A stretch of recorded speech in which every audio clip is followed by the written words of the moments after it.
Today we have the honor of speaking with Garad Mukhtar Garad Ali, a respected traditional leader from the SSC region. Garad Mukhtar has deep roots in the community and has witnessed the impact of the ongoing conflict on the people of Las Anod. In this interview, we will ask him to share his insight on the current situation and the humanitarian crisis that the city's residents are facing.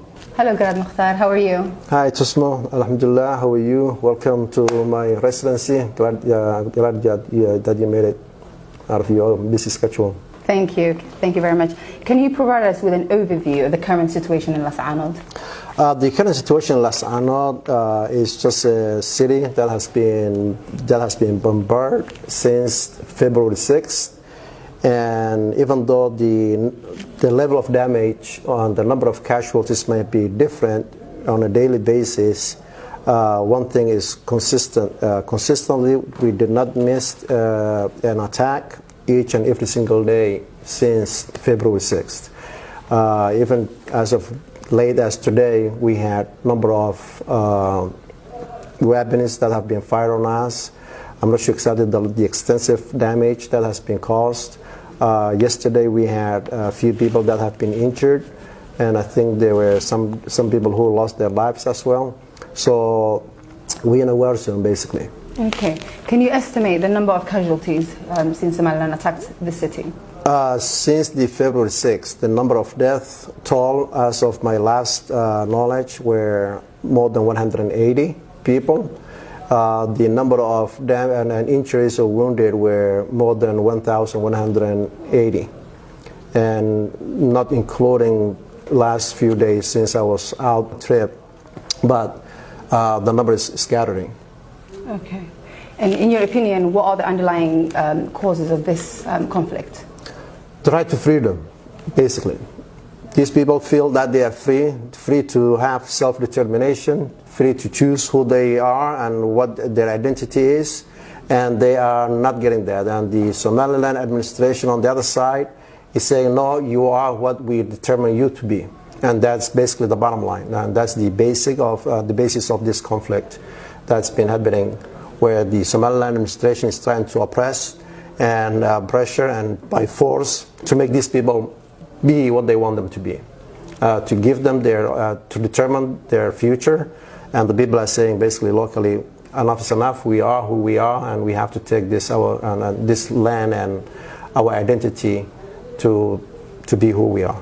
Okay. Which is basically under the Somalis. And we are Somalis, we belong to the Somali federal government, that's our flag, and that's what our great-great-fathers fought for, and that's where we stand and what we believe today. How many people have been displaced in the conflict in Las Anod, and what measures have been taken to address their needs? The number of people that have been impacted or displaced is quite a lot, above 285,000. But I think those are the numbers that have been reported by the various humanitarian agencies as an estimate. But I strongly believe the number is way more than that, and they're not accounting people who are still stuck in the city that could not get out. Maybe they did not have the means to go out or to travel to nearby cities, as well as the other nearby cities or villages that still have a lot of people stuck in there. So those people are not being counted, in my opinion. But if we truly look at the number of people that have been affected is quite a lot. I would say easily above 500,000. Okay, so there's actually people scattered in the outskirts of this, yep, okay, that have not been able to migrate or get out. So, like for example, the village on the west side of the city, or between Og and Las Anod, like Yogori, Chulasamakap, Adade, nobody can go there. So these people are kind of like stuck on where they at, and nobody can go there. So these are numbers that are still missing, and these people are just as affected as those who have been displaced. How do you respond to allegations by Somaliland authorities that Las Anod residents are associated with terrorist groups or anti-peace movements? That's an unfortunate accusation, and out of all the people, they should know better, because they have been on the same page, same boat back in 1988, when they were fighting against the Somali government back then under Siad Barre regime. and that's what they used to be called. But the facts are the facts. Okay. We are who we are. People know who are these people, who are the identity of these people, where they are, and the whole habitants in here. We're not associated with any terrorism organizations, and we will never be. And in fact, if we look back, if we look closer to the definitions of a terrorist, is someone who terrorizes people.